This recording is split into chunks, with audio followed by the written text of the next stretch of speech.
1648년 가을 폴란드 -리투아니아 연방의 동부 국경지대는 피로 물들었습니다.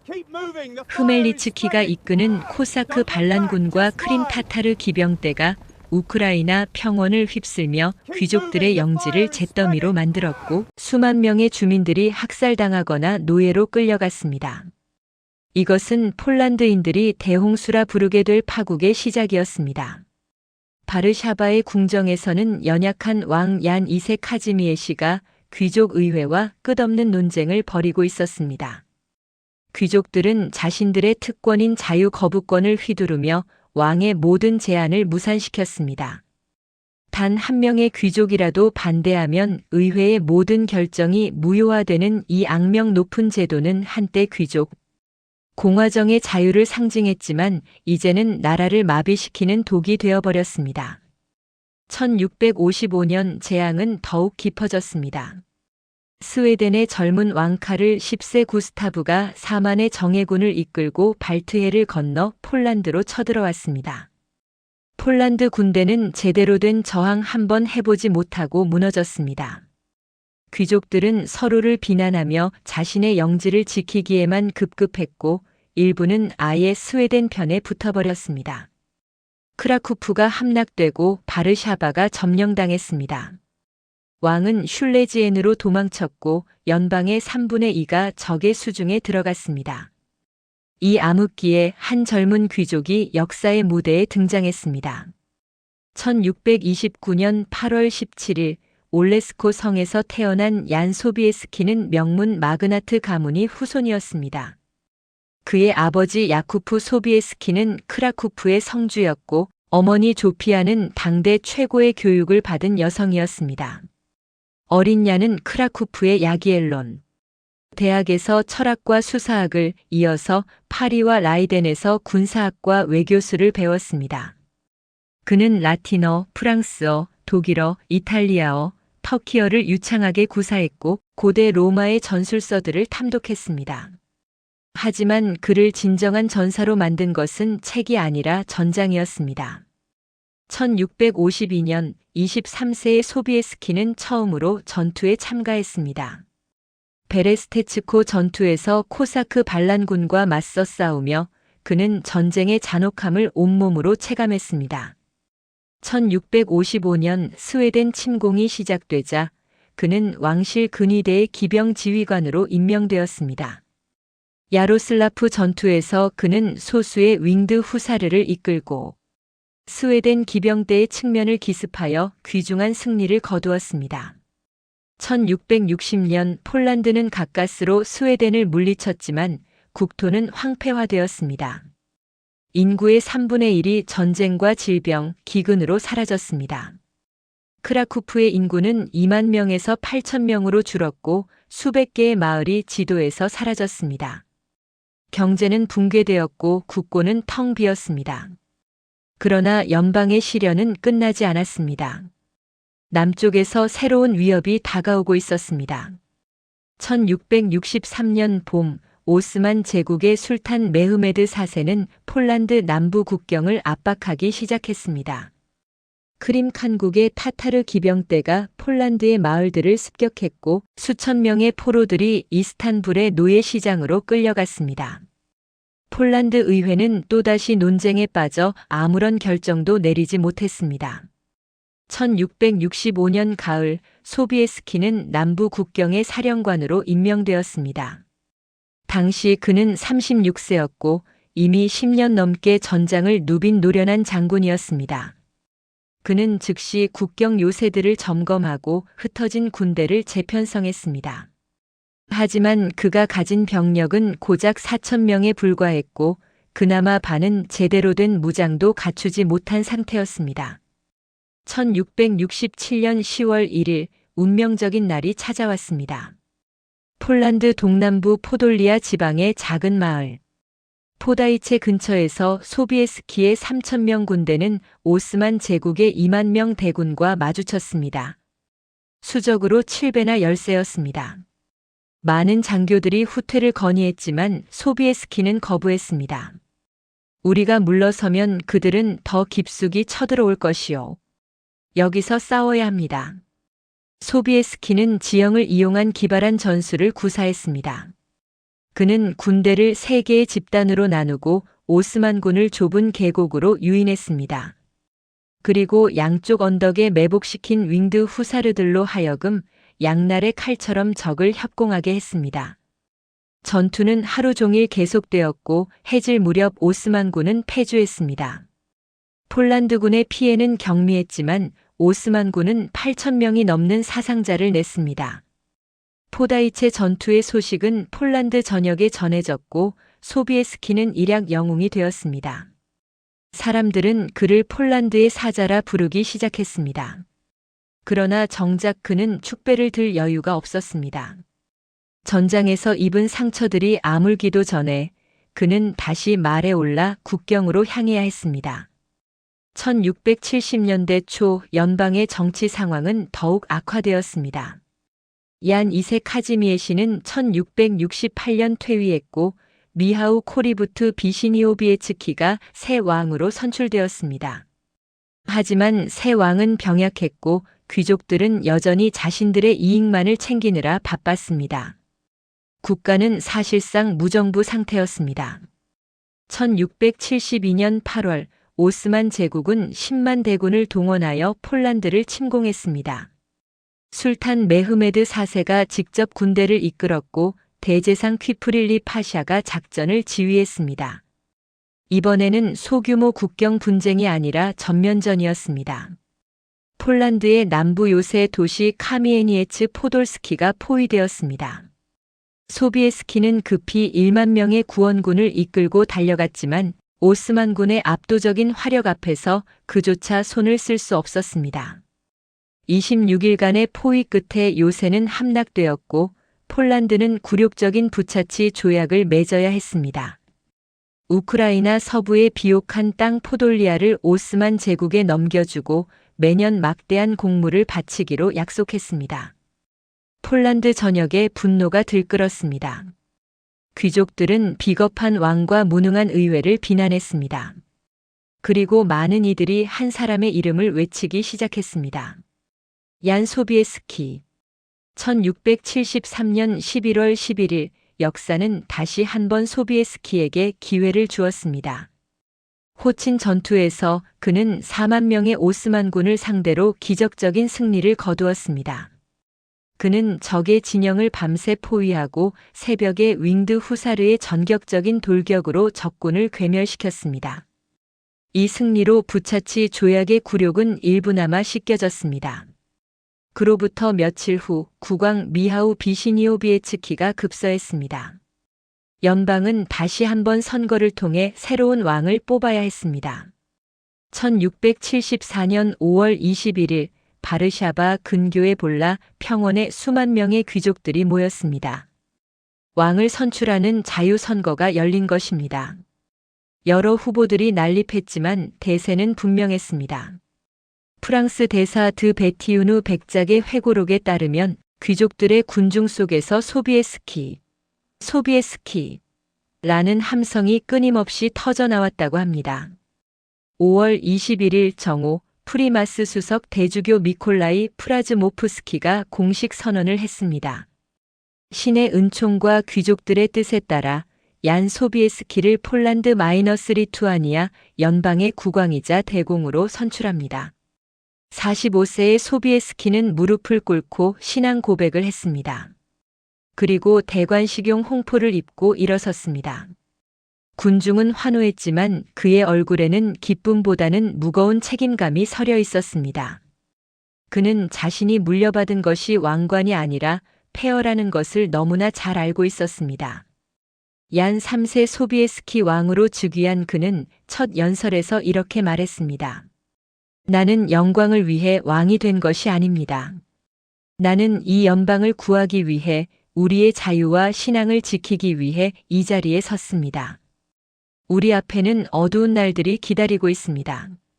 하지만 신께서 우리와 함께 하신다면, 그리고 우리가 하나로 뭉친다면 우리는 반드시 승리할 것입니다. 그러나 현실은 냉혹했습니다. 국고는 텅 비어 있었고 군대는 급료를 받지 못해 반란 직전이었습니다. 귀족들은 여전히 자유 거부권을 휘두르며 왕의 권한을 제한했습니다. 주변 강대국들 러시아, 프로이센, 오스트리아는 호시탐탐 폴란드를 노리고 있었습니다. 소비에스키 왕은 즉시 개혁에 착수했습니다. 그는 세금 제도를 정비하여 국고를 충당하려 했고 군대를 재편성하기 시작했습니다. 특히 그가 가장 심혈을 기울인 것은 폴란드의 마지막 자랑, 그가 전장에서 함께 싸워온 전우들, 바로 윙드 후사르의 정예화였습니다. 1675년 봄 소비에스키 왕은 바르샤바 남쪽의 비워린스키 평원에서 대규모 군사 훈련을 직접 감독했습니다. 프랑스 군사 고문 샤를 드 보뱅의 일지에는 이런 기록이 남아 있습니다. 왕 폐하께서는 새벽부터 해질녘까지 말에서 내리지 않으셨다. 폐하는 직접 랜스 돌격 대형을 시범 보이시고 기수들의 자세를 하나하나 교정하셨다. 폐하의 눈빛에는 절박함이 서려 있었다. 마치 이것이 마지막 기회라는 것을 아시는 듯 했다. 소비에스키는 알고 있었습니다. 화약 무기가 발전하면서 중기병의 시대는 저물어가고 있다는 것을. 하지만 그는 또한 믿고 있었습니다. 제대로 훈련되고 적절한 시기에 투입된다면 윙드 후사르의 돌격은 여전히 세상에서 가장 강력한 무기가 될 수 있다는 것을. 1676년 그의 예감은 현실이 되었습니다. 오스만 제국과의 전쟁이 재개되었고 소비에스키는 몇 차례 승리를 거두었습니다. 그러나 그는 만족할 수 없었습니다. 작은 전투의 승리로는 연방의 쇠퇴를 막을 수 없다는 것을 알았기 때문입니다. 밤이면 그는 왕궁의 서재에 홀로 앉아 유럽의 지도를 응시했습니다. 지도 위에는 오스만 제국의 영토가 붉은색으로 표시되어 있었고 그 영토는 날로 확대되고 있었습니다. 발칸 반도 전체, 헝가리의 대부분, 그리고 이제 우크라이나까지. 오스만의 야망은 끝이 없었습니다. 소비에스키는 창밖을 바라보았습니다. 비스툴라 강이 어둠 속에서 검게 흐르고 있었습니다. 언젠가 머지않아 그는 이 나라의 운명을 걸고 마지막 전쟁을 치러야 할 것입니다. 그리고 그 전쟁에서 승리하지 못한다면 폴란드 리투아니아 연방은 역사에서 사라질 것입니다. 그는 책상 위에 놓인 깃털펜을 들었습니다. 그리고 아내 마리 시엔카에게 보내는 편지를 쓰기 시작했습니다. 사랑하는 나의 마리아, 내일 또다시 남쪽으로 떠나야 합니다. 국경에서 불길한 소식들이 들려옵니다. 나는 두렵지 않습니다. 하지만 우리의 아이들과 이 나라의 미래를 생각하면 가슴이 무겁습니다. 신께서 나에게 힘을 주시길 기도합니다. 편지를 마친 그는 촛불을 끄고 잠자리에 들었습니다. 내일 아침이면 다시 갑옷을 입고 말에 올라야 했습니다. 왕이 되었어도 그는 여전히 전사였고 폴란드의 사자였습니다. 그리고 역사는 그에게 마지막 무대를 준비하고 있었습니다. 9년 후 빈의 성벽 아래에서. 그러나 그것은 아직 먼 미래의 일이었습니다. 지금 이 순간 1676년의 추운 겨울밤, 소비에스키 왕은 쇠퇴하는 연방의 왕좌에 앉아 홀로 긴 밤을 지새우고 있었습니다. 왕관은 무거웠고 앞날은 불투명했습니다. 하지만 그는 포기하지 않을 것입니다. 마지막 희망이 꺼지기 전까지. 1676년 봄 바르샤바 외곽의 비워린스키 훈련장에서는 이른 새벽부터 말발굽 소리가 울려 퍼졌습니다. 안개가 채 걷히기도 전에 수백 명의 기병들이 대열을 갖추고 있었습니다. 그들의 등에는 거대한 나무 틀에 고정된 독수리와 타조의 깃털로 만든 날개가 달려 있었고 햇살을 받아 은빛으로 빛나는 갑옷은 마치 하늘에서 내려온 천사군단을 연상시켰습니다. 이들이 바로 윙드 후사르, 폴란드 리투아니아 연방의 자랑이자 유럽에서 가장 두려움의 대상이 된 최정예 기병대였습니다. 윙드 후사르의 기원은 16세기 초로 거슬러 올라갑니다. 헝가리에서 건너온 경기병 전술을 폴란드식으로 발전시킨 것이 그 시작이었습니다. 하지만 진정한 윙드 후사르의 전성기는 스테판 바토리 왕 1586제위 시대에 시작되었습니다. 바토리는 이 기병대를 중무장 충격 기병으로 재편성했고 그들에게 상징적인 깃털 날개를 달게 했습니다. 소비에스키 왕은 훈련장 언덕 위에 서서 대열을 바라보았습니다. 그의 곁에는 후사르 사령관 스타니스와프 야블로노프스키 대공이 서 있었습니다. 야블로노프스키는 60대의 노장으로 평생을 윙드 후사르와 함께 보낸 전설적인 인물이었습니다. 폐하, 오늘은 신참 기수들의 첫 번째 랜스 돌격 훈련입니다. 야블로노프스키가 보고했습니다. 소비에스키는 고개를 끄덕였습니다. 그는 누구보다도 윙드 후사르가 되는 것이 얼마나 어려운 일인지 알고 있었습니다. 단순히 말을 타고 창을 휘두르는 것이 아니었습니다. 그것은 평생의 헌신과 막대한 재산, 그리고 죽음을 두려워하지 않는 용기를 요구하는 소명이었습니다. 윙드 후사르가 되기 위해서는 우선 귀족 출신이어야 했습니다. 슐라흐타라 불리는 폴란드 귀족 계급만이 후사르 부대에 입대할 자격이 있었습니다. 하지만 귀족이라는 것만으로는 충분하지 않았습니다. 후사르 한 명을 무장시키는 데 드는 비용은 당시 농장 하나의 가격과 맞먹었습니다. 먼저 말이 필요했습니다. 그것도 평범한 말이 아니라 적어도 3마리의 최상급 군마가 필요했습니다. 주 전투마는 전투 중 기수와 무거운 갑옷, 그리고 5m가 넘는 랜스를 감당할 수 있는 강인한 품종이어야 했습니다. 타르판 종과 아라비아 종을 교배한 폴란드 토종 말들이 주로 사용되었고 한 마리의 가격은 일반 농민이 평생 벌어도 살 수 없는 금액이었습니다. 그리고 예비마 2마리도 필수였습니다. 전투마가 지치거나 부상을 입었을 때를 대비한 것이었습니다. 다음은 갑옷이었습니다. 윙드 후사르의 갑옷은 그 자체로 예술품이었습니다. 밀라노와 뉘른베르크에서 수입한 최고급 철판으로 만든 흉갑과 등갑, 어깨 보호구, 팔 보호구가 기본이었습니다. 그 위에 동유럽 전통의 사슬 갑옷을 걸쳤고 목과 어깨에는 호랑이나 표범 가죽을 두르기도 했습니다. 이것은 단순한 장식이 아니라 적의 칼날로부터 목을 보호하는 실용적인 장치였습니다. 투구는 폴란드 특유의 자이책 스타일로 뾰족한 끝에는 깃털 장식이 달려 있었습니다. 가장 상징적인 것은 역시 날개였습니다. 후사르의 등에 달린 이 거대한 날개는 나무틀에 독수리, 거위, 타조, 학의 깃털을 꽂아 만들었습니다. 높이는 보통 1.5m에서 2m에 달했고 무게는 약 5에서 7kg이었습니다. 이 날개는 여러 가지 기능을 했습니다. 첫째, 돌격할 때 바람을 가르며 내는 날카로운 소리가 적에게 엄청난 공포를 주었습니다. 둘째, 기술을 더욱 크고 위협적으로 보이게 만들었습니다. 셋째, 적의 올감이나 채찍 공격을 막아주는 방어 기능도 했습니다. 특히 타타르 기병들이 자주 사용하던 올가미 전술을 무력화시키는 데 효과적이었습니다. 무기는 더욱 정교했습니다. 윙드 후사르의 주 무기는 코피아라 불리는 랜스였습니다. 길이가 무려 4.5m에서 6m에 달하는 이 창은 속이 빈 전나무로 만들어졌습니다. 가볍지만 강했고 충격을 흡수하도록 설계되었습니다. 창 끝은 단련된 강철이었고 돌격의 충격으로 적의 갑옷을 관통할 수 있었습니다.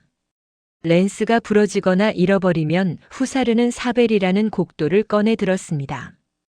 이 동유럽식 검은 배는 것보다 찌르고 배는 복합 동작에 최적화되어 있었습니다. 또한 허리에는 콘체르즈라는 길고 가느다란 찌르기 전용 검을 차고 있었는데 이것은 갑옷의 틈새를 노려 찌르는 데 사용되었습니다. 그 외에도 권총 한두 자루, 단도, 전투망치 등 다양한 보조 무기를 갖추고 있었습니다. 이 모든 장비를 갖추는 데는 막대한 비용이 들었습니다. 1670년대 기준으로 한 명의 윙드 후사르를 완벽하게 무장시키는데 약 3,000에서 5,000 질로티가 필요했는데 이는 당시 중급 귀족의 연간 수입에 맞먹는 금액이었습니다. 게다가 각 후사르는 자신의 종자들도 데리고 다녀야 했습니다. 보통 3에서 4명의 경무장 기병이나 시종이 1명의 후사르를 보좌했습니다. 이들은 전투 중 예비 무기를 전달하고 부상당한 기수를 구출하며 적의 보병을 상대하는 역할을 했습니다. 훈련은 더욱 가혹했습니다. 후사르 지망생은 보통 16세부터 훈련을 시작했습니다. 처음 몇 년은 기본적인 승마 기술과 랜스 다루기를 배웠습니다. 이들은 먼저 나무 말목마에서 자세를 익혔고 그 다음 실제 말에 올라 천천히 걷는 연습을 했습니다. 랜스를 수평으로 유지하며 균형을 잡는 것만 해도 수개월이 걸렸습니다. 그 다음 단계는 퀸테인 훈련이었습니다. 회전하는 표적을 향해 말을 타고 달려가 랜스로 정확히 타격하는 훈련이었습니다. 표적을 맞추지 못하거나 잘못 맞추면 표적이 회전하면서 모래주머니가 기수의 등을 강타했습니다. 이 훈련을 통해 정확성과 타이밍을 몸에 익혔습니다. 가장 어려운 것은 집단 돌격 훈련이었습니다. 윙드 후사르의 진정한 위력은 개인의 무용이 아니라 집단의 일치된 돌격에서 나왔습니다. 수십, 수백 명의 기병이 완벽한 대열을 유지하며 전속력으로 돌격하는 것은 상상 이상으로 어려운 기술이었습니다. 말 한 마리만 보조가 흐트러져도 전체 대열이 무너질 수 있었습니다. 소비에스키는 이 모든 과정을 직접 경험한 사람이었습니다. 그는 20대 초반부터 후사르 부대에서 복무했고 수십 번의 돌격을 몸소 이끌었습니다. 그래서 그는 누구보다도 이들의 가치를 알았고 또한 한계도 알았습니다. 시작하십시오. 소비에스키가 명령했습니다.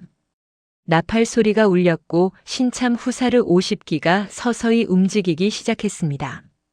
처음에는 천천히 걸었습니다. 그들의 날개가 미풍에 살랑거렸습니다. 속보, 구보, 그리고 마침내 전속력 질주. 땅이 진동했고 수백 개의 깃털이 하나의 파도처럼 흘렀습니다. 바람이 날개를 타고 지나가며 낮게 울부짖는 소리를 냈습니다. 그것은 마치 천둥 소리 같았고 독수리의 울음 같았습니다. 표적을 향해 돌진하던 후사르들이 일제히 랜스를 수평으로 겨눴습니다. 5미터가 넘는 창끝이 하나의 강철 벽을 이루었습니다. 충격음이 연달아 터졌습니다. 대부분의 기수들이 표적을 명중시켰지만 몇몇은 빗나갔고 한 명은 균형을 잃고 거의 낙마할 뻔했습니다. 다시 야블로nov스키가 호통쳤습니다. 같은 훈련이 5번, 10번 반복되었습니다. 말들은 땀으로 흠뻑 젖었고 기수들의 팔은 떨렸습니다. 하지만 아무도 쉬고 싶다고 말하지 않았습니다. 이들은 알고 있었습니다. 전장에서의 단 한 번의 실수가 자신의 목숨뿐 아니라 전우들의 목숨, 나아가 조국의 운명까지 좌우할 수 있다는 것을. 정오가 되자 소비에스키는 휴식을 명령했습니다. 그는 천막으로 돌아와 야블로nov스키와 함께 앉았습니다. 종자가 가져온 포도주를 한 모금 마신 소비에스키는 먼 곳을 바라보며 말했습니다. 대공, 나는 자주 과거를 생각합니다. 키르홀름을 클로신을 생각합니다. 야블로nov스키는 고개를 끄덕였습니다. 그도 그 전설적인 전투들에 대해 잘 알고 있었습니다. 1605년 9월 27일 키르홀름 전투. 얀 카롤 호트키에비치 대공이 이끈 3,600명의 폴란드 리투아니아 연합군이 스웨덴의 1만 1,000명 대군과 맞섰습니다. 수적으로 3배나 열세였지만 호트키에비치는 2,600명의 윙드 후사르를 보유하고 있었습니다. 그는 지형을 이용해 적을 유인한 뒤 후사르들을 3개 파도로 나누어 연속 돌격을 감행했습니다. 첫 번째 돌격이 스웨덴 진영을 흔들었고 두 번째 돌격이 중앙을 무너뜨렸으며 세 번째 돌격이 완전히 괴멸시켰습니다. 스웨덴군은 5,000명 이상의 사상자를 냈고 폴란드군의 손실은 100명 미만이었습니다. 이것은 윙드 후사르의 위력을 전 유럽에 알린 전투였습니다. 1610년 7월 4일 클루신 전투. 스타니스와프 주키예프스키 대공이 이끈 7,000명의 폴란드군이 러시아의 35,000명 대군과 충돌했습니다. 5배나 되는 적을 상대로 주키예프스키는 윙드 후사르의 집중 돌격 전술을 구사했습니다. 러시아군의 중앙에 쐐기를 박아 넣듯 돌격한 후사르들은 적진을 두 동강 냈고 혼란에 빠진 러시아군은 와해되었습니다. 이 승리로 폴란드는 일시적으로 모스크바를 점령하기까지 했습니다. 그때는 우리가 강했습니다. 소비에스키가 조용히 말했습니다. 후사르의 돌격 하나면 어떤 적도 무너뜨릴 수 있었습니다. 하지만 지금은 그는 말을 잇지 못했습니다. 시대가 변하고 있었습니다. 화약 무기가 발전하면서 머스킷총과 대포의 위력이 점점 강해지고 있었습니다. 네덜란드와 스웨덴은 이미 보병 중심의 새로운 전술을 개발했습니다. 3단 사격 대형, 성형 진지, 야전 포병의 운용. 기병 돌격은 점점 더 위험한 선택이 되어가고 있었습니다. 하지만 폐하 야블로nov스키가 말했습니다. 우리에게는 아직 그들이 없습니다. 윙드 후사르는 단순한 기병대가 아닙니다. 그들은 연방의 영혼입니다. 자유와 명예를 위해 싸우는 기사들입니다. 소비에스키는 미소 지었습니다. 그렇습니다, 대공. 그래서 나는 그들을 포기할 수 없습니다. 시대가 변해도 우리는 우리만의 방식으로 싸워야 합니다. 그날 오후 소비에스키는 직접 말에 올라 시범을 보였습니다. 47세의 왕이었지만 그는 여전히 최고의 기수 중 한 명이었습니다. 그의 랜스가 정확히 표적을 관통하자 훈련장에 함성이 터져 나왔습니다. 그러나 그날 저녁 왕궁으로 돌아온 소비에스키에게 긴급 전령이 도착했습니다. 남부 국경을 지키던 파수꾼들이 보낸 보고서였습니다. 폐하, 오스만 제국의 대군이 움직이고 있습니다. 정찰병들의 보고에 따르면 적어도 10만 명 이상으로 추정됩니다. 소비에스키는 보고서를 읽으며 표정이 굳었습니다. 하지만 더 충격적인 것은 다음 문장이었습니다. 적군의 진로를 보아 그들의 목표는 폴란드가 아닌 것으로 보입니다. 그들은 북서쪽으로 향하고 있습니다. 오스트리아. 빈을 향해서. 소비에스키는 천천히 의자에 앉았습니다. 그의 눈앞에 거대한 그림이 펼쳐졌습니다. 오스만 제국은 이번에는 폴란드가 아니라 유럽의 심장인 빈을 노리고 있었습니다. 만약 빈이 함락된다면 신성 로마 제국이 무너지고 전체 유럽이 오스만의 위협에 노출될 것이었습니다. 그리고 그때 누가 유럽을 구할 것인가? 소비에스키는 창밖을 바라보았습니다. 훈련장에서는 여전히 후사르들의 날개가 석양을 받아 황금빛으로 빛나고 있었습니다. 그 날개들이 곧 역사상 가장 중요한 전투로 날아가리라는 것을 그는 아직 알지 못했습니다. 하지만 그의 가슴속 깊은 곳에서 운명의 시계가 째깍거리는 소리가 들렸습니다. 1683년 3월 31일 이스탄불의 톱카프 궁전에서 역사적인 선언이 있었습니다. 오스만 제국의 술탄 메흐메드 4세는 대제상 카라 무스타파 파샤를 불러 금으로 장식된 말꼬리 깃발투를 하사하며 말했습니다. 빈을 취하라. 그리고 그 길을 막는 모든 것을 쓸어버리라. 카라 무스타파는 야심만만한 인물이었습니다. 그는 콘스탄티노플 함락 이후 230년 만에 다시 한번 오스만 제국의 깃발을 유럽의 심장부에 꽂고 싶어 했습니다. 그는 20만 명이 넘는 대군을 소집했습니다. 예니체리 정예 보병 1만 5천, 시파이 기병 4만, 그리고 크림 칸국의 타타르 경기병 3만, 루마니아와 몰다비아의 속국군 2만, 그 외 각 지방에서 모집한 군대와 보조병, 기술자, 노무자를 합쳐 사상 최대 규모의 원정군이 편성되었습니다. 1683년 5월 초 이 거대한 군대가 베오그라드를 출발했습니다. 행렬은 25km나 이어졌고 하루 종일 걸어도 끝이 보이지 않았다고 전해집니다. 300문이 넘는 대포와 수천 대의 보급 마차가 뒤따랐고 술탄의 친위대가 호위했습니다. 빈에서는 공포가 확산되고 있었습니다. 신성 로마 제국의 황제 레오폴트 1세는 우유부단한 군주였습니다. 그는 오스만의 위협을 과소평가했고 군대를 제대로 준비하지 못했습니다. 빈의 수비대는 고작 1만 5천 명에 불과했고 그나마 대부분이 훈련이 부족한 민병대였습니다. 성벽은 오래되었고 보수가 제대로 이루어지지 않았습니다. 6월 하순 황제는 뒤늦게 위기의 심각성을 깨달았습니다. 그는 급히 전령들을 사방으로 보냈습니다. 독일의 제후들에게, 폴란드의 왕에게, 교황에게 도와달라고, 기독교 세계를 구해달라고. 7월 7일 빈에 있던 교황 특사 마르코 다볼리아노 추기경은 소비에스키 왕에게 긴급 서한을 보냈습니다. 폐하 빈이 함락되면 유럽 전체가 위험에 처할 것입니다. 폐하는 신의 선택받은 전사이십니다. 기독교 세계의 방패가 되어 주십시오. 소비에스키는 며칠을 고민했습니다. 폴란드는 여전히 약했고 국고는 비어 있었습니다. 그가 군대를 이끌고 떠나면 동쪽과 북쪽의 적들이 틈을 노릴 수도 있었습니다. 귀족들 중 일부는 반대했습니다. 폐하, 이것은 우리의 전쟁이 아닙니다. 합스부르크 가문이 자초한 일입니다. 우리가 왜 그들을 위해 피를 흘려야 합니까? 하지만 소비에스키는 더 큰 그림을 보고 있었습니다. 빈이 함락되면 오스트리아가 무너지고 그 다음은 독일, 그리고 결국 폴란드도 혼자서 오스만 제국을 막을 수 없을 것이었습니다. 이것은 단순히 오스트리아를 돕는 것이 아니라 유럽 전체의 운명이 걸린 전쟁이었습니다. 7월 14일 소비에스키는 결단을 내렸습니다.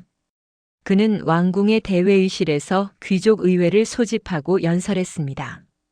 여러분, 우리는 지금 역사의 기로에 서 있습니다. 오스만의 대군이 빈 성문 앞에 있습니다. 그들이 빈을 함락시키면 다음은 우리 차례입니다. 우리가 그들을 막지 못하면 우리의 아이들과 손자들이 그 대가를 치를 것입니다. 나는 가겠습니다. 연방의 군대를 이끌고 빈으로 갈 것입니다. 누가 나와 함께 가겠습니까? 잠시 침묵이 흘렀습니다. 그리고 야블로nov스키 대공이 일어섰습니다. 나는 폐하와 함께 가겠습니다. 1명, 2명 귀족들이 일어섰습니다. 마침내 의회는 출병을 승인했습니다. 그러나 시간이 촉박했습니다. 7월 14일 오스만 대군이 빈을 완전히 포위했습니다.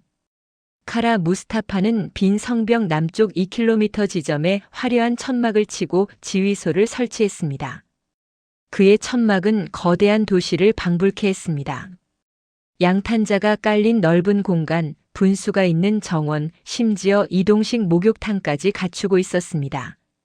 빈의 수비대 사령관 에른스트 류디거 폰 슈타렌베르크 백작은 필사적으로 저항했습니다. 그는 빈 시민들을 동원하여 성벽을 보강하고 목재와 돌로 바리케이드를 쌓았습니다. 여성들도 돌과 끓는 기름을 나르며 방어에 가담했습니다.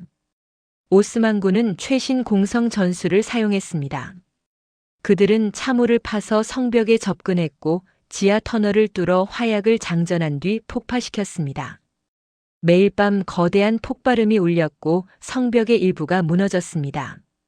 300문이 넘는 대포가 밤낮으로 폭격을 퍼부었습니다. 빈의 하늘은 검은 연기로 뒤덮였고 건물들이 불타올랐습니다. 식량이 떨어지기 시작했습니다. 말고기를 먹었고 쥐를 잡아먹었습니다.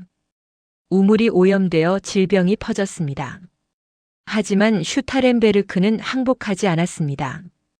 그는 매일 성벽을 순찰하며 병사들을 격려했습니다. 조금만 더 버티십시오.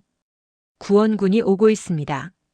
한편 소비에스키는 3만 명의 폴란드군을 이끌고 빈을 향해 행군하고 있었습니다. 그중 3천 명이 정예 윙드 후사르였습니다. 행군은 험난했습니다. 7월의 무더위 속에서 무거운 갑옷을 입은 기병들은 하루 20km씩 전진했습니다. 말들이 쓰러졌고 병사들이 탈진했습니다. 8월 15일 소비에스키의 군대는 오스트리아 국경을 넘었습니다. 그곳에서 그는 제국의 군대와 합류했습니다. 오스트리아의 샤를 5세 로렌 공작이 이끄는 2만 명, 바이에른의 막시밀리안 에마누엘 선제후가 이끄는 1만 1천 명, 작센과 슈바벤의 독일 제후들이 이끄는 8천 명, 총 7만 명의 연합군이 집결했습니다. 8월 31일 빈 북서쪽 20km 지점에서 군사회의가 열렸습니다. 각국의 지휘관들이 모였지만 의견이 분분했습니다. 누가 연합군의 총사령관이 되어야 하는가? 황제 레오폴트 1세는 이미 빈을 탈출하여 린치에 피신해 있었습니다. 그는 서한을 보내 로렌 공작을 총사령관으로 임명하겠다고 했습니다. 하지만 다른 제후들이 반발했습니다. 독일 제후들은 폴란드 왕이 이끄는 것을 달가워하지 않았고 오스트리아 장군들은 외국인에게 지휘권을 넘기기 싫어했습니다. 소비에스키는 냉정하게 말했습니다. 여러분, 지금 빈에서는 사람들이 죽어가고 있습니다. 우리가 여기서 논쟁을 벌이는 동안 성벽은 무너지고 있습니다. 누가 지휘하든 우리는 지금 당장 움직여야 합니다. 결국 교황 특사의 중재로 소비에스키가 연합군의 최고 사령관으로 추대되었습니다. 그는 54세였고 30년 넘게 전장을 누빈 노련한 전략가였습니다. 9월 6일 빈 성벽의 상황은 절망적이었습니다. 오스만군의 지하 터널 폭파로 외벽의 여러 곳이 무너졌고 예니체리 부대가 틈새로 침투하기 시작했습니다. 슈타렌베르크는 부상을 입었지만 여전히 싸우고 있었습니다. 그날 밤 그는 마지막 전령을 보냈습니다. 더 이상 버틸 수 없습니다. 며칠 안에 성이 함락될 것입니다. 서둘러 주십시오. 9월 11일 소비에스키의 연합군이 빈 북서쪽의 칼렌베르크 산과 카렌베르크 언덕에 집결했습니다. 높은 언덕에서 그들은 빈 전체를 내려다볼 수 있었습니다. 검은 연기가 도시를 뒤덮고 있었고 성벽 일부가 무너져 있었습니다. 그리고 성벽 주변을 둘러싼 오스만군의 거대한 진영이 보였습니다. 수천 개의 천막이 평원을 뒤덮고 있었고 초승달 문양의 깃발이 펄럭이고 있었습니다. 그날 밤 소비에스키는 천막에서 아내 마리시엔카에게 마지막 편지를 썼습니다. 사랑하는 마리아, 내일 우리는 전투를 벌일 것입니다. 이것은 내 생애 가장 중요한 전투가 될 것입니다. 승리하면 유럽이 구원받을 것이고 패배는 생각하지 않겠습니다. 신께서 우리와 함께 하실 것입니다. 당신과 아이들을 사랑합니다. 9월 12일 일요일 새벽 4시 연합군 진영에서 미사가 거행되었습니다. 교황 특사 다볼리아노 추기경이 집전했고 7만 명의 병사들이 무릎을 꿇고 기도했습니다. 소비에스키도 갑옷을 입은 채 무릎을 꿇었습니다. 그의 손에는 묵주가 쥐어져 있었습니다. 주여, 당신의 종들에게 힘을 주소서. 우리가 당신의 이름으로 싸우게 하소서. 미사가 끝나자 소비에스키는 말에 올랐습니다. 그는 화려한 후사르 갑옷을 입고 있었고 등에는 거대한 독수리 날개가 달려 있었습니다. 그의 투구 위에는 붉은 깃털이 펄럭였습니다. 오전 6시 공격이 시작되었습니다. 로렌 공작과 독일 제후들의 군대가 먼저 언덕을 내려가 오스만군의 좌익을 공격했습니다. 치열한 전투가 벌어졌습니다. 머스킷 총성이 울려 퍼졌고 대포가 불을 뿜었습니다. 오스만군도 필사적으로 저항했습니다. 예니체리 부대가 반격했고 크림 타타르 기병대가 측면을 찔렀습니다. 전투는 하루 종일 계속되었습니다. 정오가 되었고 오후가 되었습니다. 양측 모두 지쳐갔습니다. 승부는 아직 결정나지 않았습니다. 오후 5시 소비에스키는 결정적 순간이 왔다고 판단했습니다. 그는 칼렌베르크 언덕 정상에서 전체 전장을 조망했습니다. 오스만군의 진영은 혼란스러웠고 병력이 분산되어 있었습니다. 지금이었습니다. 후사르 대열을 갖추라. 소비에스키가 명령했습니다. 나팔 소리가 울렸습니다. 3,000명의 윙드 후사르가 언덕 정상에 집결했습니다. 그리고 양쪽에 독일과 오스트리아의 기병대 1만 5천 명이 배치되었습니다. 총 1만 8천 기의 기병대. 이것은 역사상 가장 거대한 기병 돌격이 될 것이었습니다. 소비에스키는 검을 뽑아들었습니다. 그는 후사르들을 돌아보았습니다. 그들의 날개가 석양을 받아 황금빛으로 빛났습니다. 그들의 눈빛에는 두려움이 없었습니다. 오직 결의만 있었습니다. 형제들이여, 소비에스키가 외쳤습니다. 오늘 우리는 역사를 쓸 것입니다. 우리의 돌격이 유럽을 구할 것입니다. 신과 함께, 폴란드와 함께, 돌격, 신과 함께, 폴란드와 함께. 후사르들이 함성을 질렀습니다. 그리고 그들이 움직이기 시작했습니다. 천천히 걸음으로, 그리고 속보, 구보, 전속력 질주. 땅이 진동했습니다. 1만 8천 마리의 말발굽이 언덕을 휩쓸며 내려갔습니다. 먼지가 거대한 구름처럼 피어올랐습니다. 그리고 그 속에서 날개 달린 기사들이 나타났습니다. 수천 개의 깃털이 바람을 가르며 날카로운 울부짖음을 냈습니다. 그것은 천둥 같았고 폭풍 같았고 신의 진노 같았습니다. 선봉은 소비에스키가 직접 이끌었습니다. 그의 뒤로 윙드 후사르의 대열이 쐐기 형태로 펼쳐졌습니다. 5미터가 넘는 랜스가 일제히 수평으로 겨눠졌습니다. 강철의 벽이었습니다. 오스만군은 공포에 질렸습니다.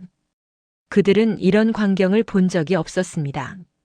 날개 달린 악마들이 하늘에서 내려오는 것 같았습니다. 일부 병사들은 총을 쏘려 했지만 손이 떨려 제대로 겨누지 못했습니다. 일부는 도망치기 시작했습니다. 충돌. 랜스가 오스만군의 대열을 꿰뚫었습니다.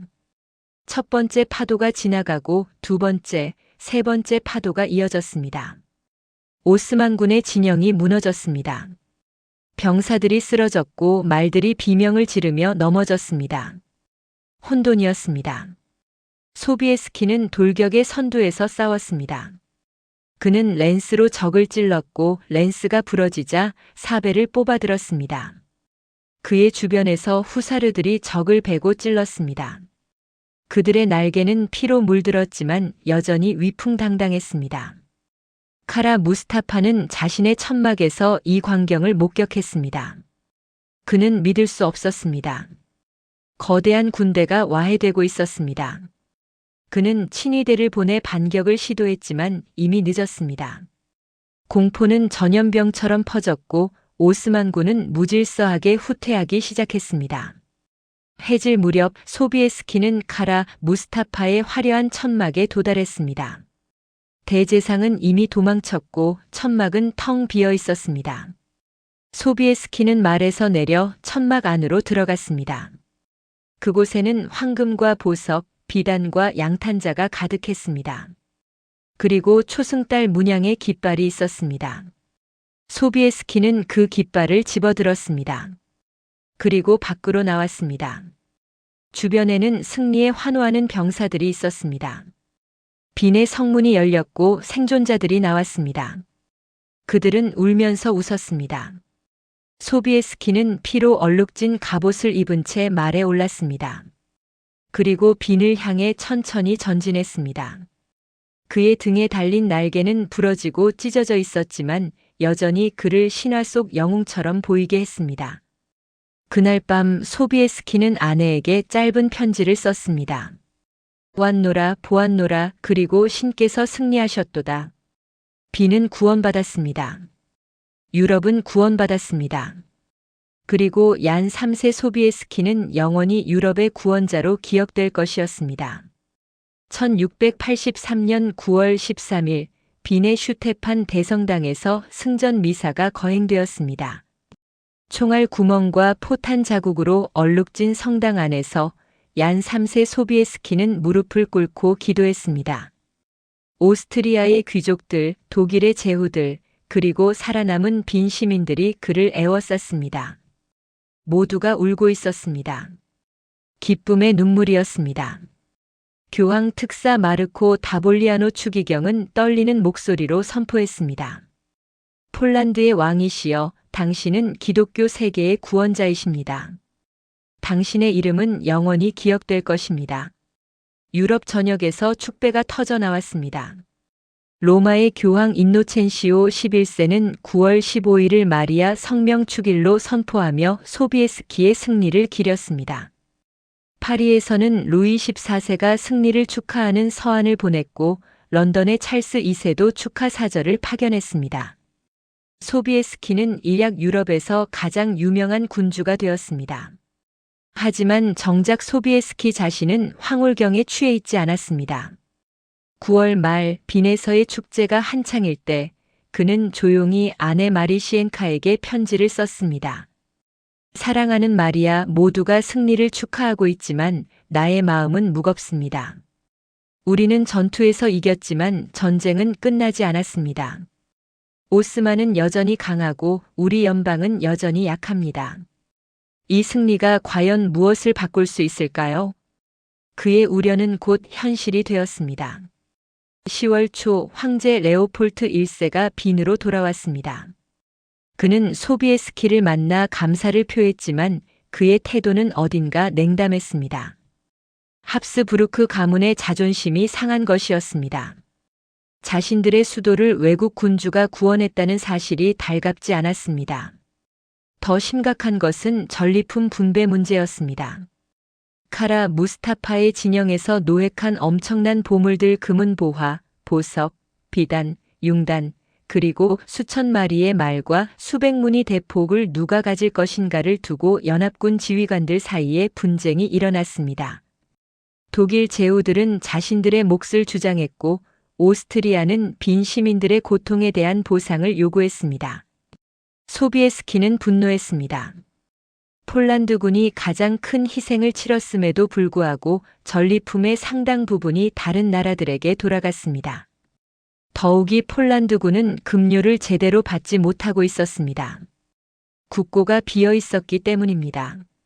11월 소비에스키는 빈을 떠나 폴란드로 돌아갔습니다. 바르샤바로 돌아가는 길은 쓸쓸했습니다. 승리의 환희는 이미 사라졌고 현실의 무게만이 남아 있었습니다. 1684년 초 소비에스키는 야심찬 계획을 세웠습니다. 빈 전투의 승리를 발판 삼아 폴란드 리투아니아 연방을 강력한 왕국으로 재건하려는 것이었습니다. 그는 세 가지 주요 개혁을 추진하려 했습니다. 첫째, 왕권의 강화. 그는 세습 군주제를 도입하여 자신의 아들 야쿠프를 후계자로 세우고 싶어 했습니다. 선거 군주제는 너무 많은 혼란과 외세 개입을 불러왔기 때문입니다. 둘째, 자유거부권의 폐지. 단 한 명의 귀족이 의회 전체를 무력화시킬 수 있는 이 악명 높은 제도를 없애야 했습니다. 셋째, 상비군의 확대와 현대화. 윙드 후사르만으로는 부족했습니다. 보병과 포병을 강화하고 서유럽식 훈련과 무기 체계를 도입해야 했습니다. 1684년 3월 소비에스키는 바르샤바에서 귀족 의회를 소집했습니다. 그는 연단에 서서 열정적으로 연설했습니다. 여러분, 우리는 빈에서 승리했습니다. 하지만 그 승리는 우연이 아니라 우리의 용기와 단결 덕분이었습니다. 이제 우리는 이 단결을 유지하고 우리 연방을 더욱 강하게 만들어야 합니다. 나는 개혁안을 제출합니다. 하지만 그의 말이 끝나기도 전에 의회는 소란에 휩싸였습니다. 대귀족 중 한 명인 얀 안제이 모르스틴이 벌떡 일어났습니다. 폐하. 폐하는 우리의 자유를 침해하려 하십니까? 세습 왕정이라니 그것은 폴란드의 전통을 파괴하는 것입니다. 다른 귀족들도 동조했습니다. 특히 소비에스키를 질투하는 귀족들, 그리고 프랑스나 오스트리아의 뇌물을 받은 귀족들이 목청을 높였습니다. 자유거부권은 우리의 신성한 권리입니다. 왕은 우리 위에 군림할 수 없습니다. 소비에스키는 답답함에 주먹을 불끈 쥐었습니다. 하지만 폴란드의 정치 체제 속에서 왕의 권한은 제한적이었습니다. 그는 귀족들을 설득할 수는 있었지만 강제할 수는 없었습니다. 결국 4월 초 한 보수 귀족이 자유 거부권을 행사했습니다. 단 한 사람의 반대로 모든 개혁안이 무산되었습니다. 의회는 아무런 결정도 내리지 못한 채 해산되었습니다. 소비에스키는 왕궁으로 돌아와 서재에 홀로 앉았습니다. 그의 얼굴에는 깊은 좌절이 서려 있었습니다. 프랑스 외교관 클로드 드 메니에가 남긴 회고록에는 이런 장면이 기록되어 있습니다. 나는 그날 밤 왕 폐하를 뵙기 위해 아련실로 갔다. 폐하는 창밖을 바라보며 말씀하셨다. 나는 유럽을 구했지만 내 나라는 구하지 못했소. 이것이 나의 운명인가 봅니다. 폐하의 눈에는 눈물이 고여 있었다. 한편 국제 정세는 폴란드에게 더욱 불리하게 돌아가고 있었습니다. 빈 전투 이후 오스트리아의 합스부르크 가문은 급속히 세력을 확장하고 있었습니다. 그들은 헝가리 전역을 재정복했고 발칸 반도로 진출하기 시작했습니다. 빈을 구한 영웅은 소비에스키였지만 그 승리의 과실은 오스트리아가 따먹고 있었습니다. 북쪽에서는 러시아의 차르 표트르 1세가 부상하고 있었습니다.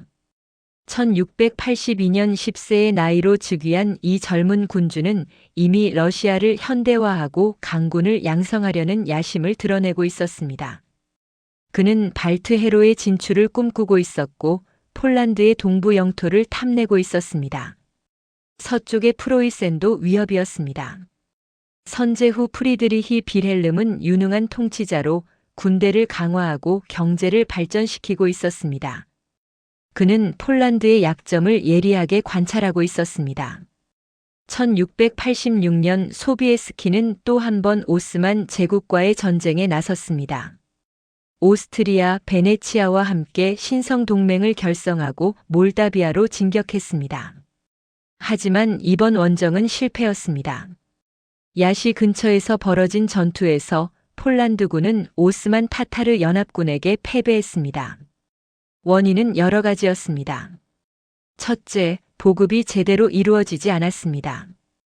국고가 비어 있어 충분한 식량과 탄약을 준비할 수 없었습니다. 둘째, 동맹국들의 협력이 부족했습니다. 오스트리아는 발칸 반도의 다른 지역에 집중하고 있었고 폴란드를 적극적으로 돕지 않았습니다. 셋째, 폴란드군 내부의 분열이었습니다. 일부 귀족 출신 장교들은 왕의 명령을 제대로 따르지 않았습니다.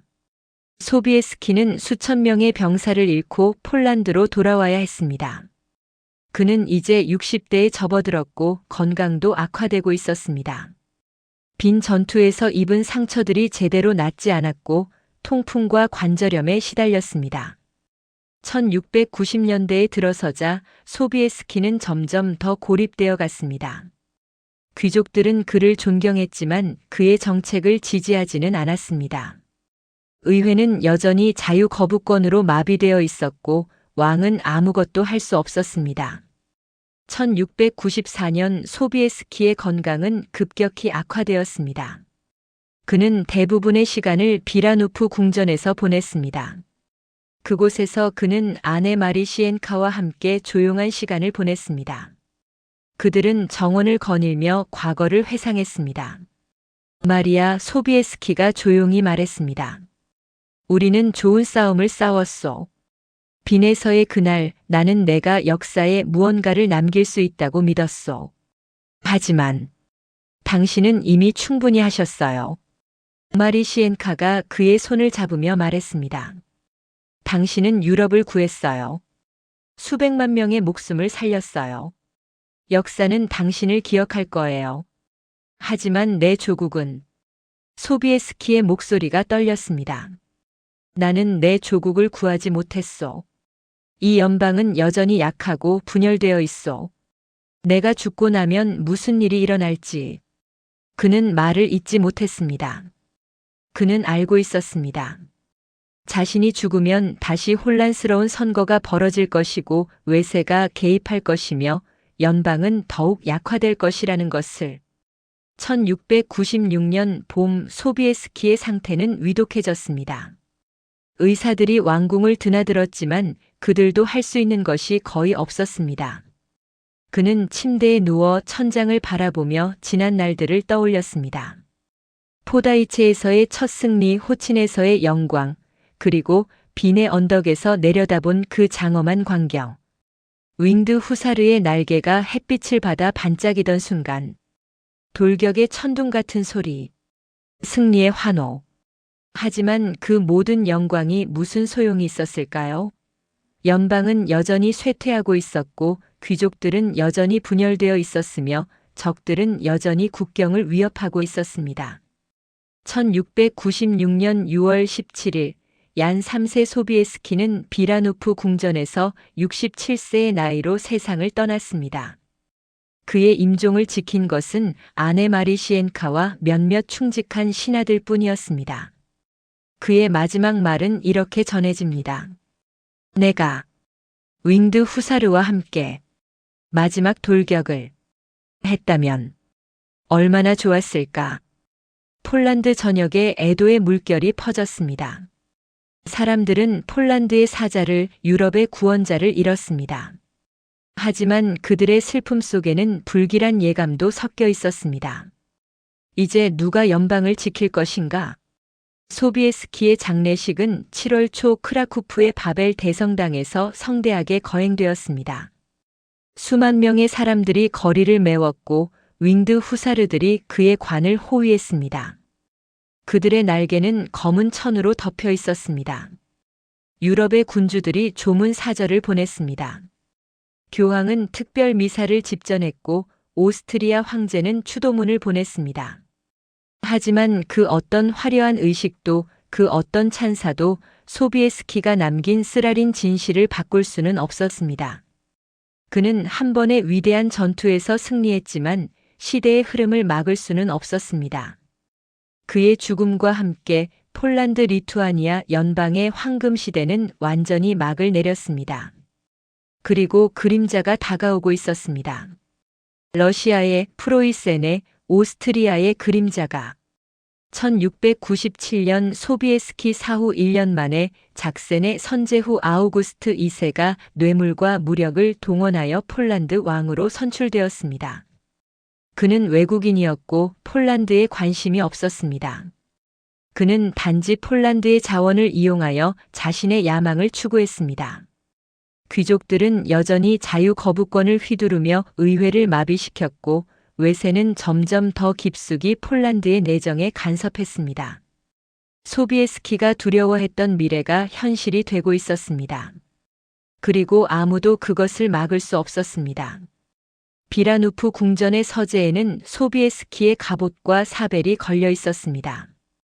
그리고 그 옆에는 윙드 후사르의 날개 하나가 보관되어 있었습니다. 깃털들은 시간이 지나 빛바래고 있었지만 여전히 위엄을 잃지 않고 있었습니다. 그것은 마치 말하고 있는 것 같았습니다. 우리는 한때 하늘을 날았다. 우리는 한때 무적이었다.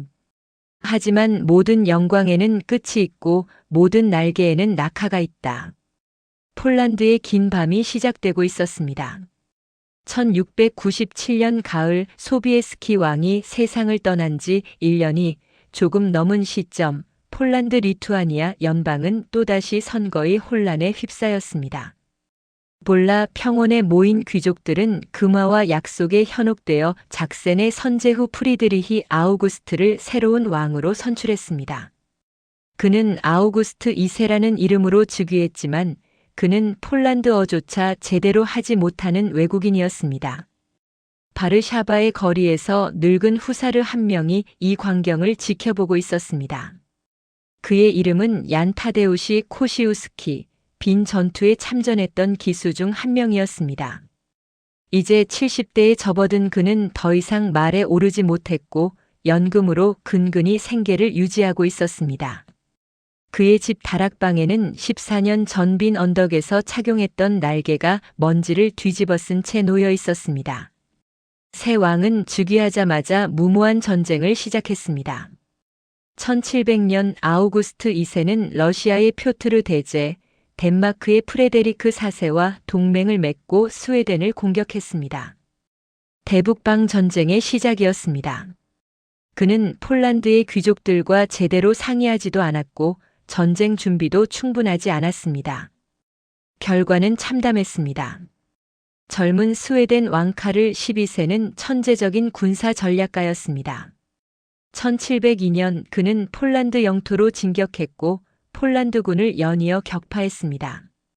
윙드 후사르들도 출동했지만 스웨덴의 현대화된 보병과 기동 포병 앞에서 그들의 전술은 시대착오적으로 보였습니다. 1702년 5월 9일 클리소프 전투가 벌어졌습니다. 폴란드 작센 연합군 2만 4천 명이 스웨덴군 1만 2천 명과 맞섰습니다.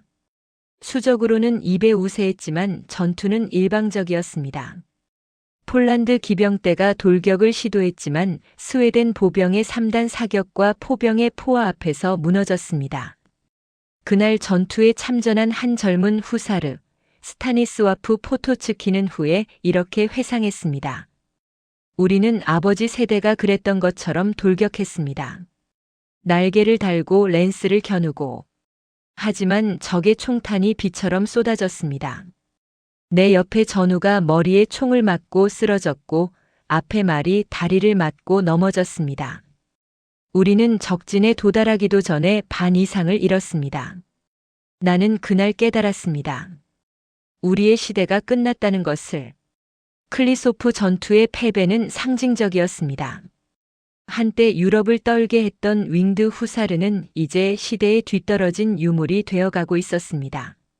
화력과 기동성, 조직력을 갖춘 근대식 군대 앞에서 중세의 영광을 간직한 기사들은 무력했습니다. 1704년 스웨덴은 바르샤바를 점령했고 카를 12세는 친스웨덴 성향의 귀족 스타니스와프 레슈친스키를 새로운 왕으로 옹립했습니다. 폴란드에는 2명의 왕이 존재하게 되었고 연방은 내전에 빠졌습니다. 형제가 형제와 싸웠고 마을이 불탔으며 백성들이 굶주렸습니다. 이 혼란 속에서 윙드 후사르 부대는 점차 해체되어 갔습니다. 가장 큰 이유는 비용이었습니다. 한 명의 후사르를 유지하는 데 드는 막대한 비용을 감당할 수 있는 귀족이 점점 줄어들었습니다. 전쟁으로 영지가 황폐화되었고 세금 수입이 끊겼기 때문입니다. 1709년 표트르 대제의 러시아군이 폴타바 전투에서 카를 12세를 격파했습니다. 스웨덴의 위협은 사라졌지만 이제 러시아가 폴란드의 새로운 위협이 되었습니다. 표트르는 폴란드를 사실상의 속국으로 만들려 했고 폴란드의 정치에 노골적으로 간섭했습니다. 1720년대 늙은 코시우스키는 여전히 바르샤바에서 살고 있었습니다. 그는 이제 80대 중반이었고 대부분의 시간을 집에서 보냈습니다. 가끔 젊은이들이 찾아와 빈 전투의 이야기를 듣고 싶어 했습니다.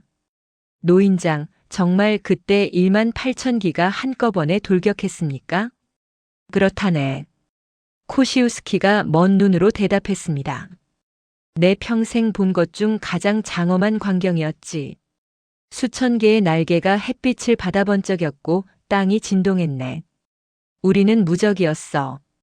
그날만큼은. 그런데 왜 지금은? 젊은이가 조심스럽게 물었습니다.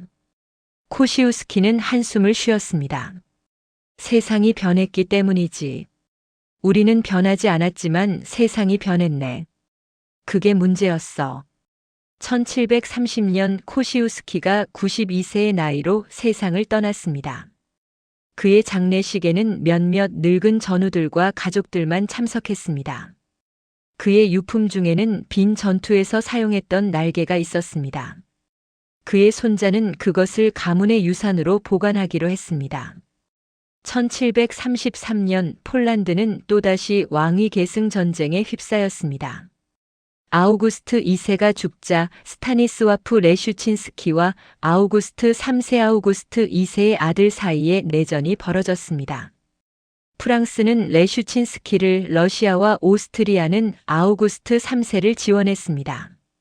폴란드는 외국 군대의 전장터가 되었습니다.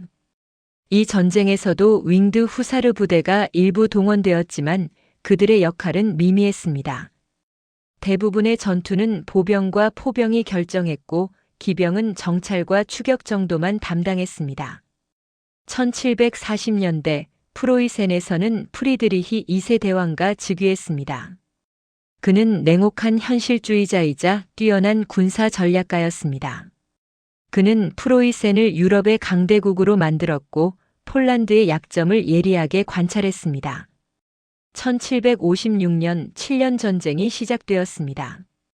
프로이센, 오스트리아, 러시아, 프랑스가 유럽 전역에서 충돌했고 폴란드는 또다시 전장터가 되었습니다. 폴란드군은 제대로 된 저항 한 번 하지 못했고 외국 군대가 폴란드 영토를 마음대로 짓밟았습니다. 이 시기 폴란드 정부는 재정난에 허덕이고 있었습니다. 군대 유지비를 줄이기 위해 여러 부대가 해산되었습니다. 1760년대 초 윙드 후사르 부대도 대폭 축소되었습니다. 한때 수천 명에 달하던 후사르는 이제 수백 명으로 줄었습니다. 1770년 폴란드를 둘러싼 국제 정세는 급변했습니다. 러시아의 예카테리나 2세, 프로이센의 프리드리히 2세, 오스트리아의 마리아 테레지아는 비밀리에 만나 폴란드를 분할하기로 합의했습니다. 1772년 제1차 폴란드 분할이 이루어졌습니다. 폴란드 영토의 약 30%가 세 강대국에게 나누어졌습니다. 폴란드 의회는 무력했습니다. 항의는 했지만 실제로 할 수 있는 것은 아무것도 없었습니다. 군대는 약했고 경제는 붕괴 직전이었으며 정치는 마비되어 있었습니다. 1775년 폴란드 정부는 마침내 결정을 내렸습니다. 윙드 후사르를 공식적으로 해체하는 것이었습니다. 더 이상 그들을 유지할 재정적 여유도 전술적 필요성도 없었습니다. 시대는 변했고 날개 달린 기사들의 시대는 끝난 것이었습니다. 1775년 가을 루블린 근처의 한 막사에서 마지막 해산식이 거행되었습니다. 약 50명의 후사르가 참석했습니다. 그들 중 가장 나이 많은 이는 60대 후반의 안제이 포니아토프스키였습니다.